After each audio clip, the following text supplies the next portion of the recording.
Dzisiaj zabierzemy się za wymianę rozrządu. Zaczniemy od tego, że zdemontujemy, odłączymy akumulator.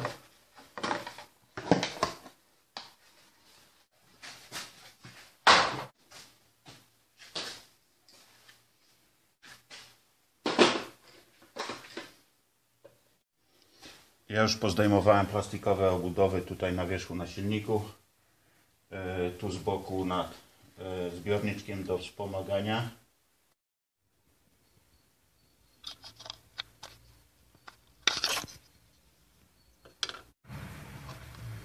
Tutaj mamy taki wziernik. Możemy zdjąć sobie plastikową zatyczkę i sprawdzić, w jakim stanie jest nasz pasek rozrządu przed demontażem. Tu jest bardzo giętki, czyli nadaje się tylko do wymiany. Po lewej stronie zabezpieczamy koła klinami, żeby nam się nie przesunęły po prawej stronie. Demontujemy koło.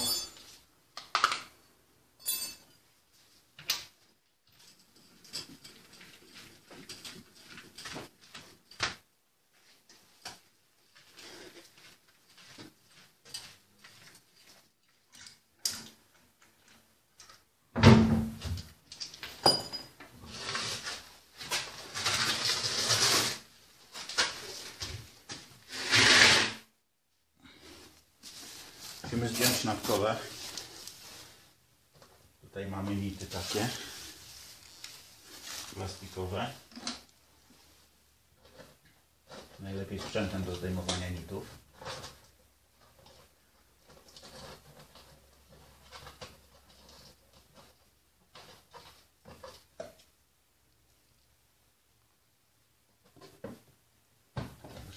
Jeden. Tu jest drugi.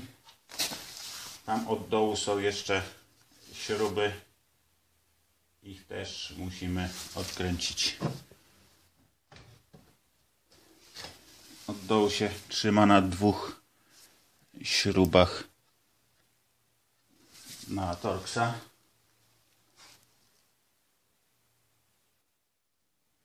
Musimy też zdemontować plastikową odsłonę pod silnikiem. Ona tutaj jest zamocowana na kilka śrub. Nie pamiętam dokładnie 6 czy 8. W każdym razie tak czy inaczej ją zdemontujemy. Będzie nam potrzebna chociażby do tego, żeby spuścić płyn z chłodnicy, dlatego że razem z paskiem i napinaczem będę wymieniał pompę.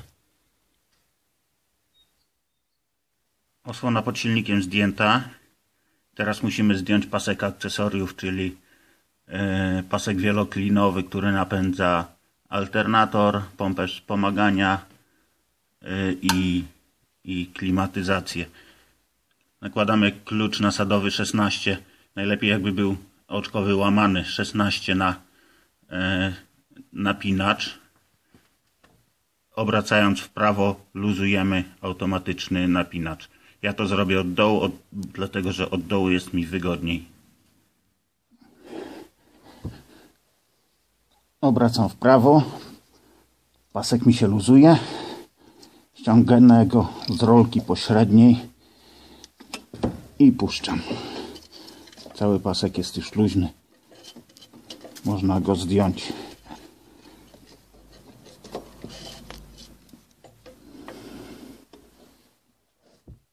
Odkręcamy ściąg podłużnicy u góry i u dołu. Demontuję filtr paliwa. Powyciągam sobie te przewody, żebym ich mógł sobie później odginać w strony, w które będzie mi potrzeba.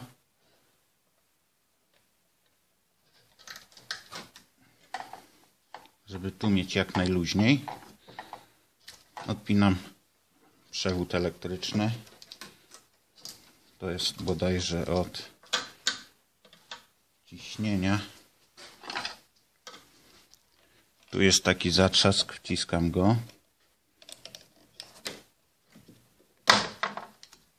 Po czym całość wyciągam do góry.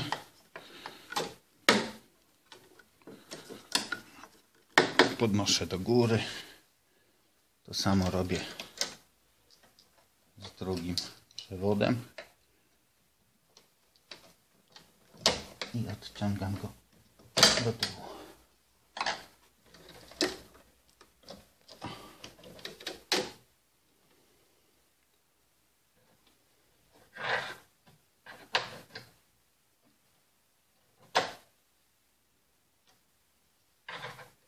Odkładam go na bok. Cały filtr podnoszę do góry i odkładam na bok. W tym momencie podwieszamy silnik za to ucho. Ja podwiesiłem go w ten sposób, że tutaj podłączyłem drewienko na ten profil, kawałek kątownika, grubym, mocnym drutem skręciłem, ponieważ nie mam tego sprzętu do podnoszenia. Z drugiej strony podłożyłem tak samo kawałek drewienka. Rzecz w tym, żeby odciążyć tą łapę, którą teraz będziemy odkręcali. I znowu klucz 16, nasadka.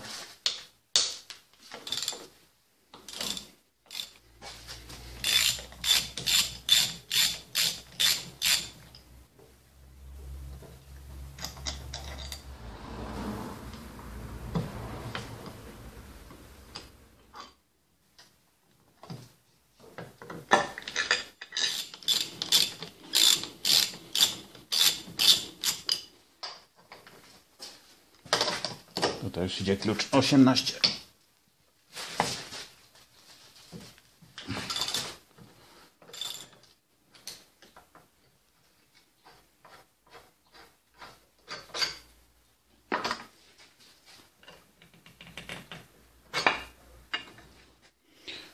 Teraz tu w tym otworku będziemy obracali wałem korbowym do tego momentu, aż w tym otworku ukaże nam się znak,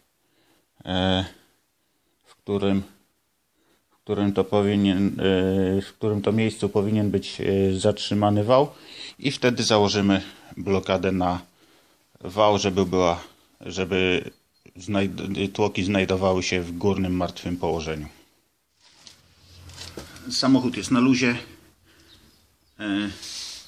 Wałem będę obracał przy pomocy klucza nasadowego 18 z przedłużką. Zakładam go tutaj na śrubę. Kręcę w prawo, czyli w tą stronę, którą pracuje silnik, i szukam znaku na wałku rozrządu. Tu widzimy, że poprzedni mechanik zostawił zielony znak. Będziemy teraz jechali dookoła całym rozrządem po to, żeby trafić na niego, pamiętając o tym, że mógłbym go cofnąć, ale tego się nie robi. Kręcimy zawsze tylko w jedną stronę silnikiem. Zbliżamy się do tego znaku. Ja to sobie odkręciłem, żeby sobie podglądać. Tu mamy znak. On jest teraz jeden ząbek przed okienkiem. I teraz powinniśmy przygotować sobie blokadę i zblokować górny martwy punkt. Teraz tam w głębi silnika widzimy śrubę, którą musimy odkręcić, a w którą będziemy musieli włożyć blokadę wału korbowego. Jest to śruba typu gwiazdka, ale zwykłym sześciokątnym kluczem nasadka 11 bez problemu się odkręciła.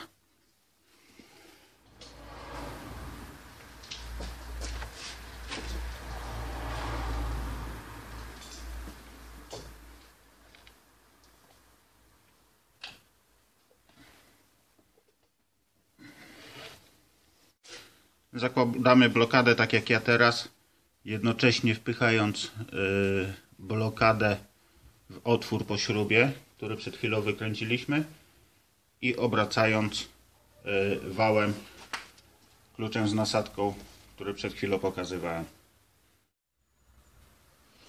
Teraz wymontowujemy napinacz paska wieloklinowego. Klucz 16, nasadka.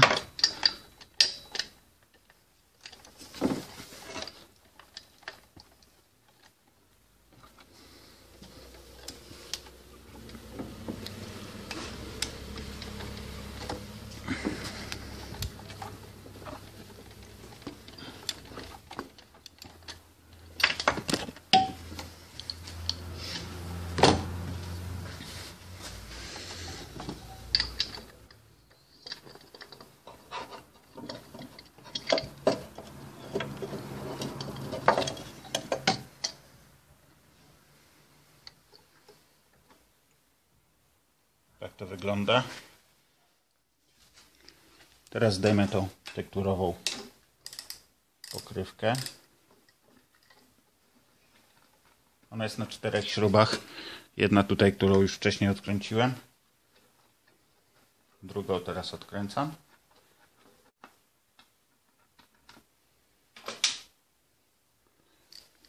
Trzecia jest tutaj na dole. I czwarta jest z drugiej strony.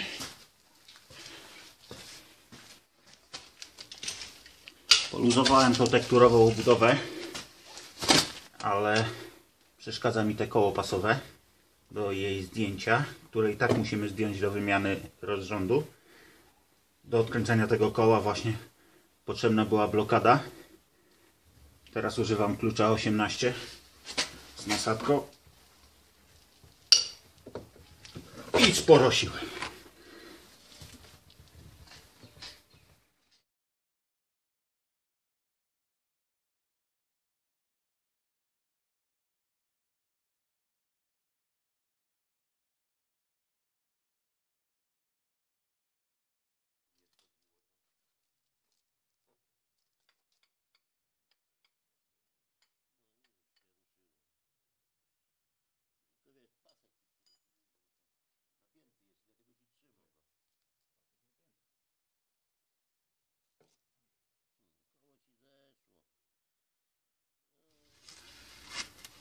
Ustawienie znaków na wale korbowym wygląda tak, że znak to jest znak na kole zębatym paska rozrządu. Powinien być przesunięty o jeden ząbek od pionu. Czyli przeciwny ząbek powinien wypadać, to jest ten, powinien wypadać pomiędzy tymi dwoma żeberkami. Tak jak w tym momencie. Zresztą wał jest zblokowany. Nic nie powinno być przesunięte. Tak to powinno wyglądać na wale korbowym. Jeżeli chodzi o znaki na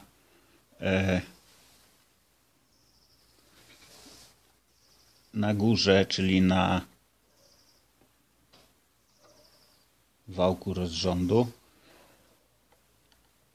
jeżeli tu mamy znak, tym samym ząbkiem lecimy dalej i tu sobie znak zaznaczamy. Ołówkiem, najlepiej markerem, ja to wyskrobię sobie. Śrubokręcikiem.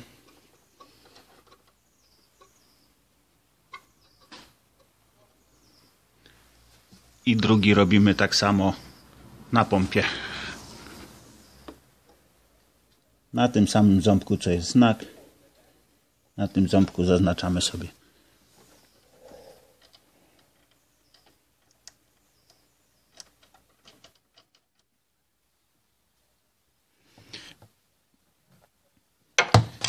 Teraz zluzuję śrubę napinacza paska rozrządu, po czym zrzucę pasek rozrządu i odkręcę całą rolkę napinającą. Rolka przykręcona jest kluczem 16. Podejście tylko kluczem oczkowym lub łamanym, tak jak w tym przypadku. Pasek nam się zluzował. Zsuwam stary pasek.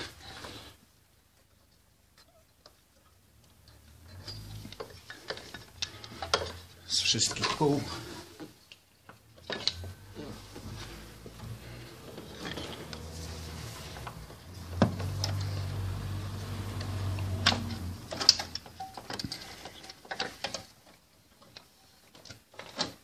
I go wyciągam. Chwytamy klucz 10 nasadową. Odkręcamy napinacz.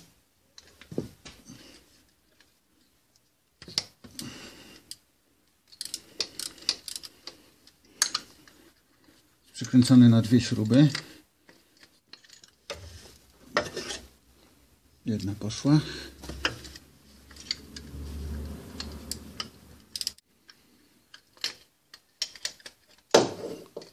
Druga poszła. Napinacz na wierzchu. Teraz będę demontował pompę płynu chłodzącego. Czyli muszę spuścić płyn. Już to zrobiłem. Spuszczamy płyn w najniższym jego punkcie, czyli na dole chłodnicy. To jest stojąc przodem do samochodu po prawej jego stronie, czyli od strony kierowcy. Płyn odzyskujemy, bo z powrotem go wpompujemy. Niestety nie zobaczymy, w którym to jest miejscu, jest bardzo słabo dostępne.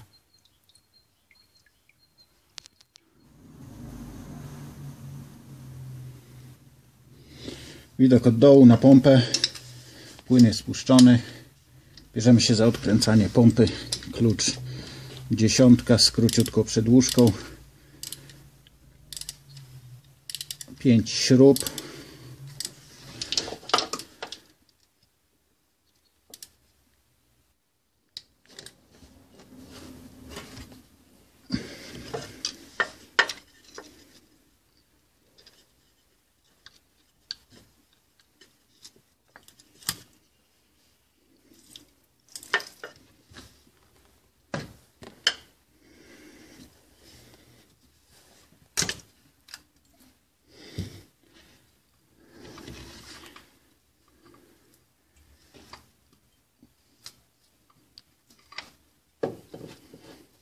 Szczelki trochę przykleiło się na pompę, trochę staje na korpusie silnika. Pompę mamy na wierzchu. Musimy starą uszczelkę i stary silikon dokładnie wyczyścić, żeby później nie mieć problemu z uszczelnieniem, żeby nam pompa nie ciekła. Gdyby pompa ciekła, koniecznie jest ponowne zrzucanie rozrządu, co jak się sami dowiecie nie jest proste ani szybkie, ale nie jest takie trudne, żeby sobie z tym nie poradzić. Ale roboty nie mamy co sobie dodatkowej robić. Na pompę równomiernie nakładamy silikon w miejsce, gdzie ma przylegać uszczelka. Uszczelka jest jakaś metalowa. Przykładamy równą uszczelkę. Silikonu nie nakładamy tyle, żeby nam wyciekło do środka, żeby tam później nie pozatykało kanalików w chłodnicy.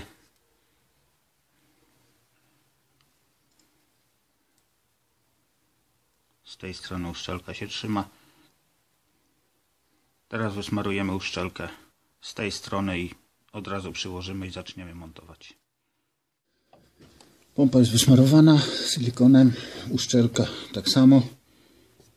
Włożę sobie jedną śrubę, żeby można było łatwo wycentrować i trafić oraz. Powierzchnia pod pompę jest wyczyszczona, odtłuszczona i wkładamy.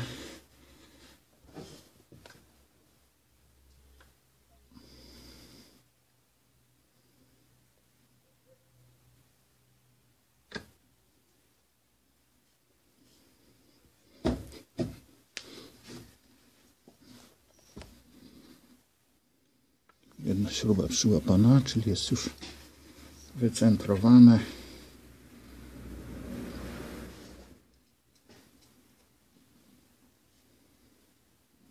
Mamy drugą śrubę, czyli już wszystkie powinny sobie załapać.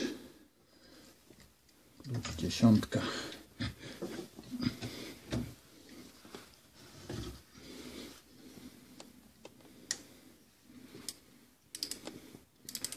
Ta metalowa podkładka, uszczelka miała takie wypuklenie, dlatego nie przykręcamy jej na raz, żeby nie pękło, ani żeby się siła dobrze rozłożyła. Najlepiej dokręcać metodą na krzyż.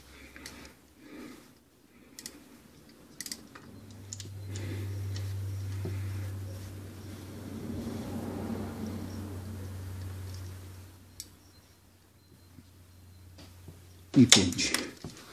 Pompa jest wymieniona. Czas na napinacz. Przy napinaczu zwracamy uwagę, żeby te ucho było w swoim miejscu, gdyż jeżeli nie będzie w swoim miejscu, napinacz nie będzie spełniał swojego zadania. Że musi być w swoim miejscu. Delikatnie dokręcamy napinacz ze zluzowaną kontrą.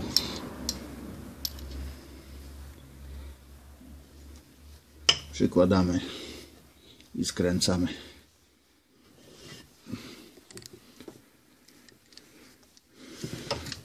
Klucz 10 dokręcamy.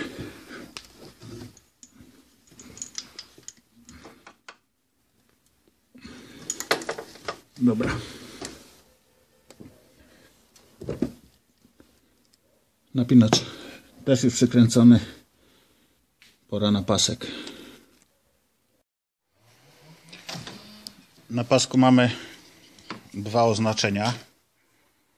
Jedno jest tutaj przy napisach. Ten pasek jest do tego silnika. To jest Renault Laguna 2. Silnik 1.9 DC i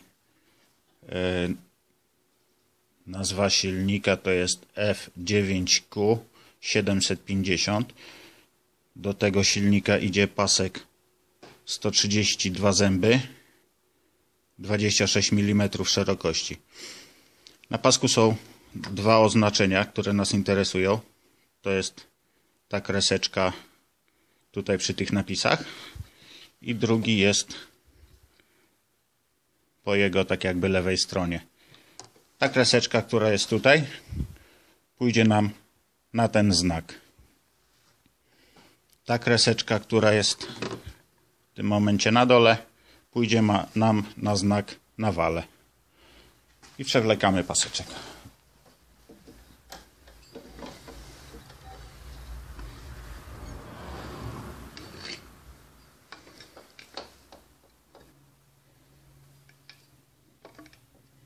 Tak jak mówiłem, on wypada nam na tym ząbku. Ten ząbek jest ustawiony tak jak zaznaczyliśmy.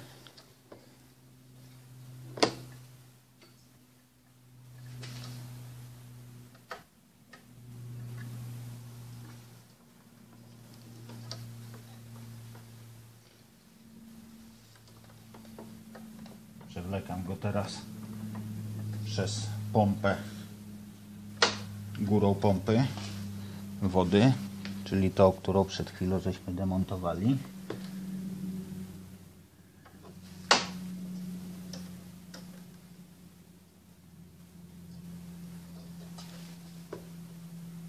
Po nałożeniu ten znak ustawiam naprzeciwko tego znaku, który sobie znaczyłem. Ten znak nadal jest na miejscu. Przechodzę na dół.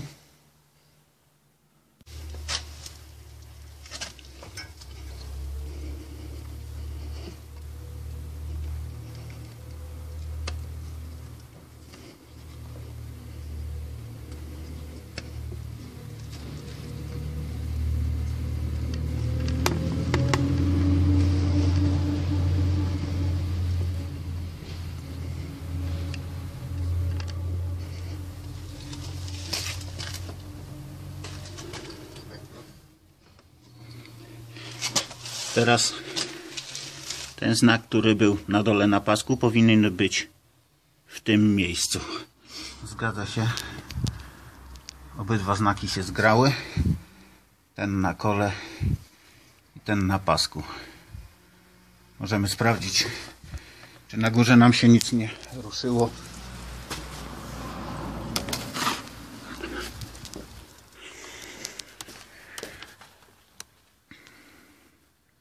Na górze tak samo jest. Na górze tak samo jest na kropce. Kropka jest na znaku po lewej stronie, czyli na tym, który robiłem. Jak jest tutaj. Tu jest kropka. Na tym ząbku, na tym samym ząbku jest na znak, który robiłem. Przystępujemy do naciągania paska. Naciąg paska mierzy się i sprawdza pomiędzy rolką napinaczem a wałem korbowym, czyli tam na dole. Ale żeby on był wiarygodny, to te części, na których się nie mierzy naciąg, czyli na przykład między wałkiem rozrządu, pompą paliwa, pompą wody i wałem korbowym, powinny być naciągnięte. Dlatego ja nakładam sobie klucz, delikatnie cofam. Pamiętam, że na wale korbowym blokada jest nadal założona. Delikatnie cofam, żeby ta część była napięta. Wtedy ta część nam się luzuje i reguluje naciąg paska poprzez dokręcanie śruby napinacza paska. Pasek został napięty napinaczem, kluczyk 10. Teraz zakontruję tą nakrętkę na napinaczu. Pasek został napięty śrubą na napinaczu na klucz 10. Tyle, ile było go trzeba. Teraz go skontruję tą śrubą, żeby mi w żadną stronę już się nie ruszył. Ta śruba służy tylko do napięcia paska. Ta śruba jest kontrol, która ustala pasek, napięcie paska na stałe. Zamontowałem już tekturową obudowę. Teraz będę montował koło pasowe na dole. Tak więc przykładam koło pasowe. Ono nie ma na sobie znaków. Ważnym jest, żeby równo weszło, nie weszło po skosie.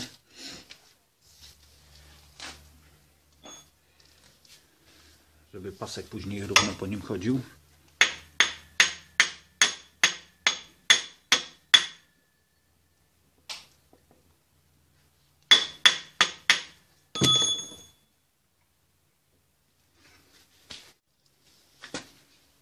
Przykręcam nową śrubę, która była dostarczona z rozrządem.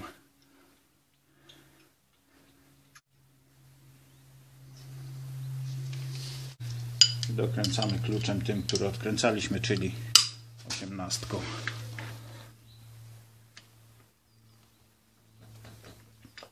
Blokada nadal jest w wale korbowym.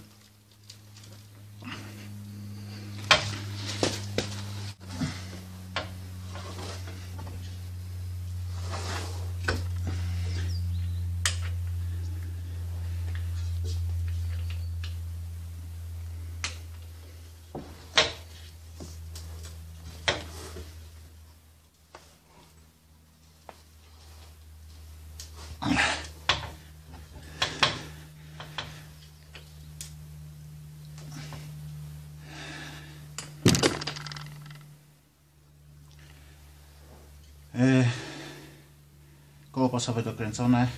W tym momencie zdejmę blokadę z wału korbowego i zrobię 2 pełne obroty wałem korbowym, po to, żeby sprawdzić, czy tłoki nie wchodzą w kolizję z zaworami. To jest najważniejszy moment. Najważniejszy element tej układanki. Jak tego nie sprawdzimy, okaże się, że jest coś nie tak. Od razu silnik wjedziemy na złom. Normalna kompresja.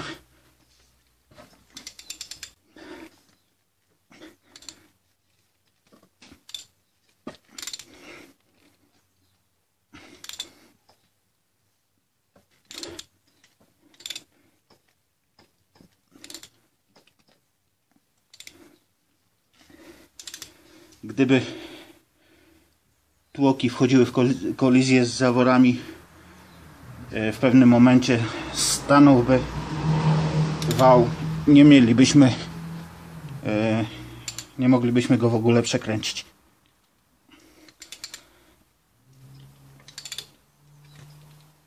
Tu jest wszystko w porządku.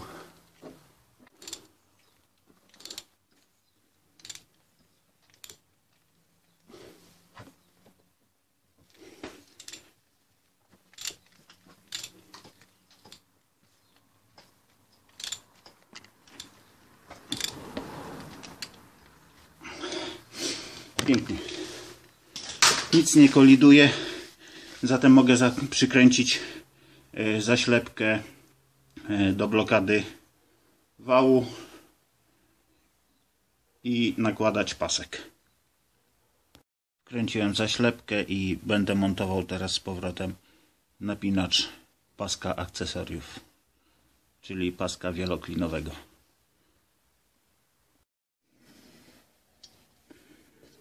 Położenia napinacza nie bardzo da się pomylić, dlatego że on z jednej strony ma węższe miejsce na wypust, z drugiej szersze.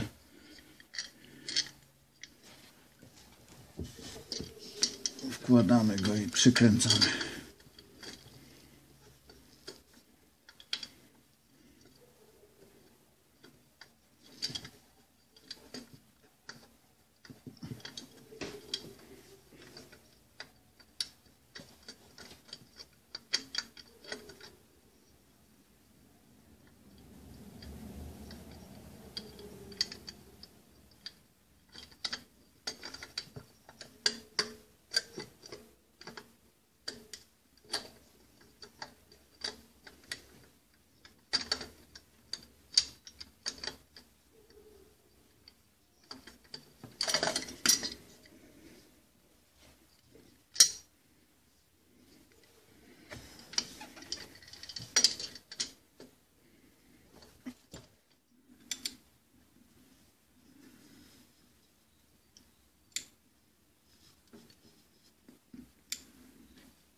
Tak, czyli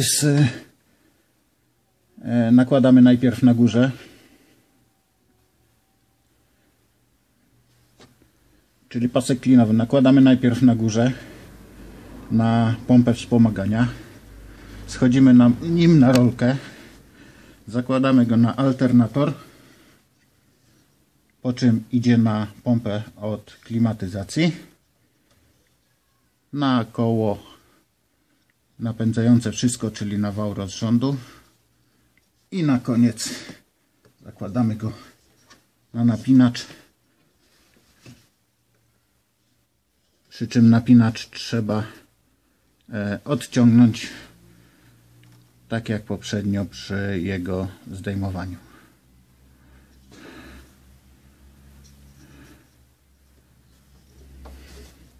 Sobie trochę inaczej. Zrobię tak jak zdejmowałem. No.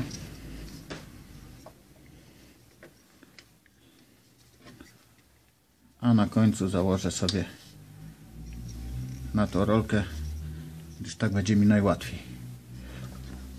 Trzeba pamiętać, że wszystkie rowki były w swoich miejscach. Odpalimy i od razu pasek nam szlak trafi.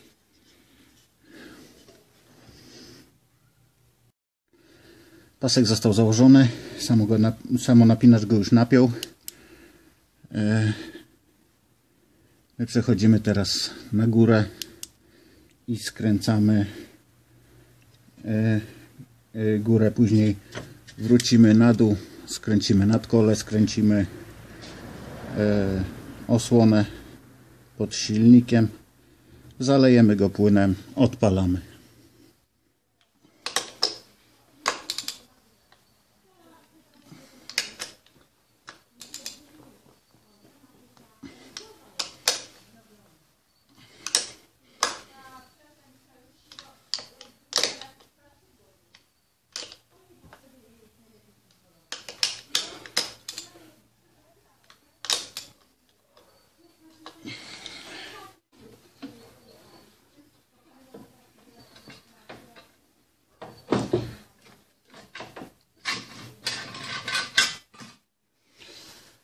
Skoro już tu jestem, zakładam filtr paliwa z powrotem na swoje miejsce.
Pamiętamy o tym, żeby odpowietrzyć tą gruszką. Mogło się tam dostać trochę powietrza.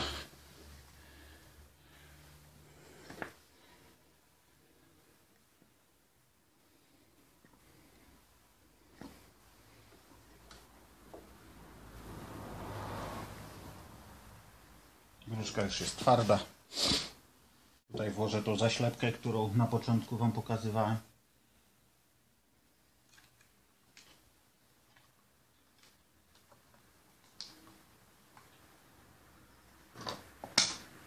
Siedzi pięknie.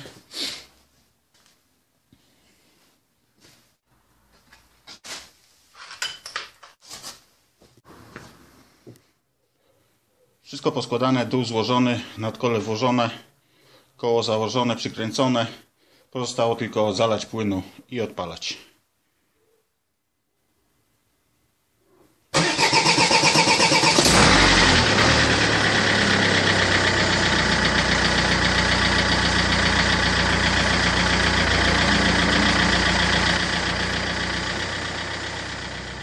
Wymiana paska rozrządu 222 898 km.